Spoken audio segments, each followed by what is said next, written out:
Hi everybody, it's Bob Wilson, poet, singer, songwriter, musician in San Antonio. Since 1968, I'm a big fan of John Lennon's, and John Lennon's one of my inspirations.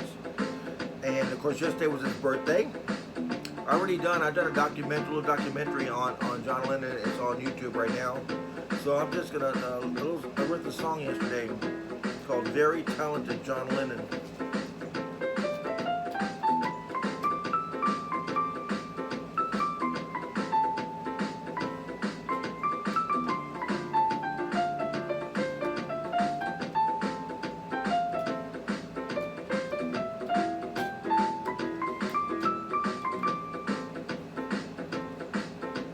Very talented John Lennon.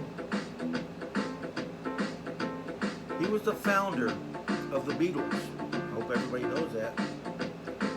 Of course, his great songs will live forever.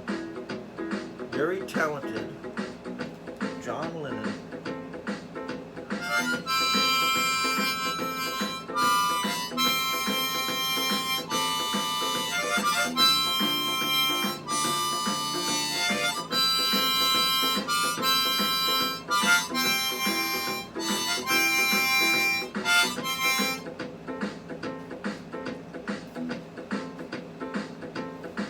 Very talented John Lennon. He was a man of peace and love. He never hurt anybody.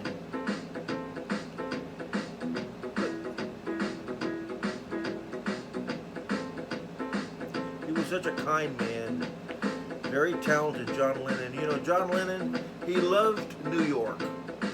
New York, you know, I ain't going no big story here, but when Yoko and him moved to New York, first he had an apartment that was that was right next to the sidewalk. You know, and people would come. I mean, people would not bother him in New York. Somebody say hello once in a while, but he didn't get. John didn't want to get mobbed by people all the time. You know, he felt comfortable in New York. He loved New York. He said it in his songs. I've seen T-shirts where it says "I love New York." He loved New York. It reminded him of Liverpool, which was also a town in England where a lot of water, had a lot of waterways and stuff. But gosh, the man who actually killed him, Mark Chapman. He's from Fort Worth. He lived in Hawaii as a security officer. He had a beautiful Asian wife. Just got married, and he was angry about John Lennon. He was angry about John Lennon was especially the song "Imagine." You know, talked about God and things. He didn't like that. He was, kind of disarranged guy, and he was about that, and he was saying, well, John Lennon's talking about all this stuff, and he's a rich person. He's a rich person because he writes great songs. Yoko handled all his money. John could not handle money. John could not drive. John could not handle alcohol very well. You know, Yoko helped John a lot. He handled all his money and everything, and a lot of influence to. But Yoko didn't break up the Beatles. Everybody, they were drifting apart. You know, they were young kids. They were drifting apart, and but he actually. Mark Chapman wanted to kill Todd Rundgren also. He had a couple of people on his hit list. And he actually came to New York twice. And his wife knew about it. They should have known about this. His wife knew about this. The first time he chickened out. The second time he came, he had a 38 with him. He came from Hawaii. He's 25 years old. He actually got John's autograph that morning. Or afternoon, afternoon. John was in a great mood. John was in a great mood. He's writing songs. He just finished a double fantasy album, and he did a radio interview that day. He had his hair cut. He's 40. He's in a great mood. It's almost Christmas. I believe it was December 9th, 8th or 9th, 1980, and they come out there and Mark Chapman had an album, the Double A Fantasy album, and he signed it. And then what Mark Chapman says in his interviews in prison, he says, well, John said, is that all, or is something like that, and kind of give him a look at look. So Mark Chapman, being a coward, he waited around. And what actually happened? Let's tell a story. I have a little time right here. I just drank my coffee, so I'm a little hyped up here. Okay. Yoko and John went to the studios. They were doing some work, and they left about 10:30. And Sean, who is their 5-year-old son, and of course John didn't record songs for 5 years to take care of John. I guess everybody knows that. But they were going to go eat. And John said, "I want to go check on our 5-year-old son, Sean." And Yoko said, "We have a babysitter there. Let's go eat first." They're in a limousine. "Let's go eat first, and then we'll come back because we have a babysitter there with him. He's probably asleep." But he said no. And usually they go into the inside the building where it's safer. But he just stopped next to the street. And Yoko went first. She had a mink stole on. She went first, and then John went. And this coward Mark Chapman jumped out of the bushes, and with a 38 and a police stance, and said John, and shot him 4 or 5 times in the back. John fell. He crawled into the apartment place and told the doorman, "I've been shot." And they called the police, and they threw him into a car. And then John and Chapman, he sat there and was reading their Catcher in the Rye. Of course, they gave him 25 years to life. He told them he didn't want to go out on an insanity plea, so he had 25 years to life. He's still in prison. But good news, his wife, who knew about this, is stuck by his side. They're still married, and she gets to come see him, and they get to have their alone time in the prison. Where John Lennon was, I figured he'd be executed in 2 years, but here we are. He's still in prison, and he's doing good. He's fat. Taxpayers paying for his medical. He even gets to have sex with his wife. So now he kind of regrets shooting John. But after he shot John, he was saying they kind of want to take over John's life. I mean, he was he was a nobody.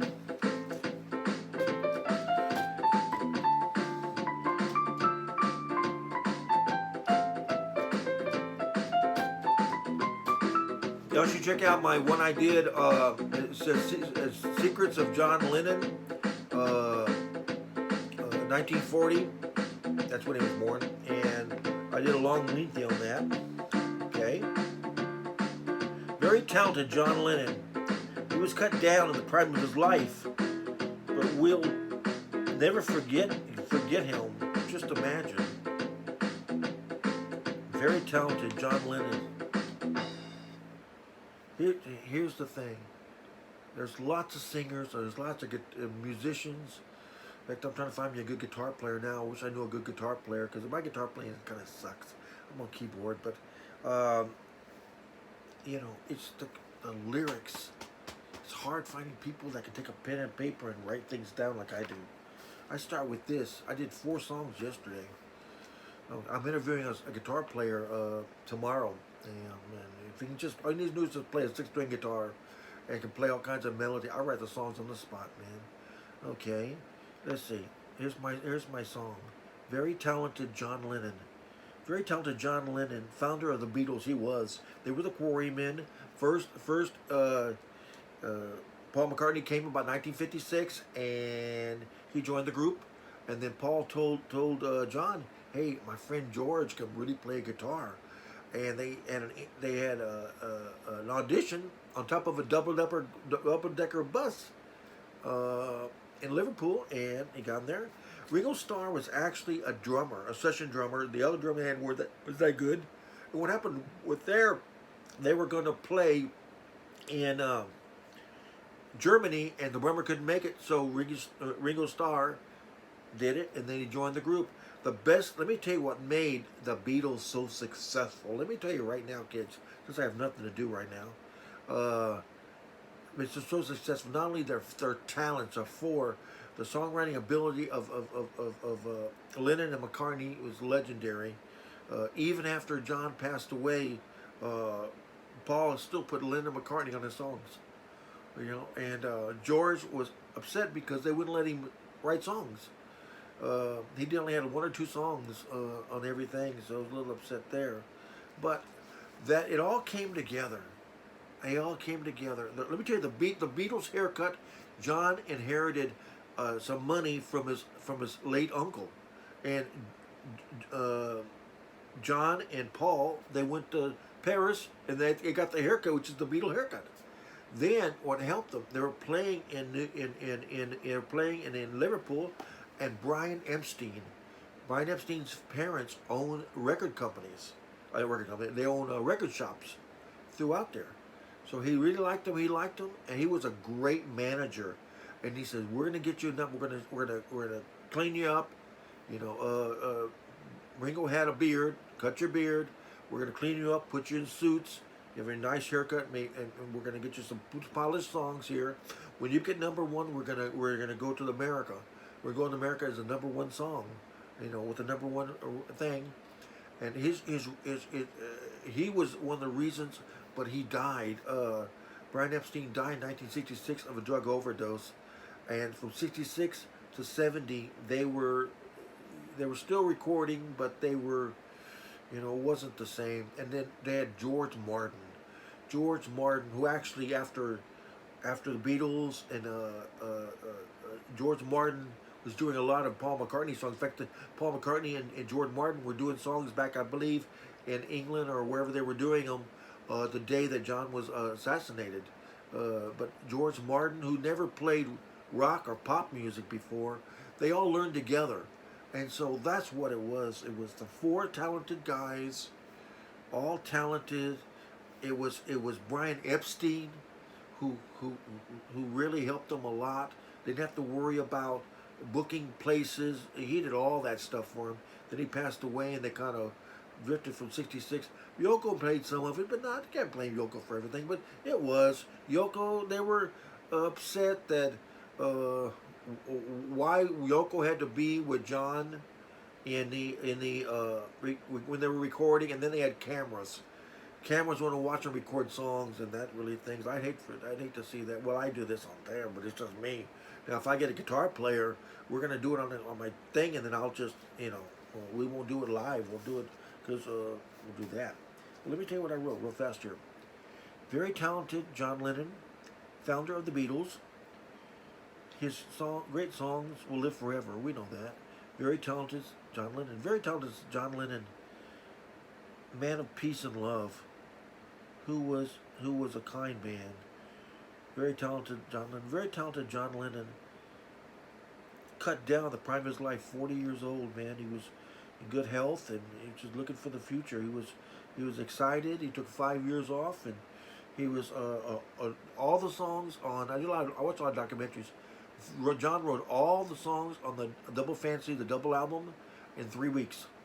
He just they came easy. It came easy. His mind, like me, I've been writing songs in 1968, but I took like 10 years of writing songs. I come back strong. Lately, I've been writing a lot. I've been a writing fool. And it says, "We'll never forget." Just imagine. Very talented John Lennon. It's Bob Wilson Studios. And everybody have a nice day.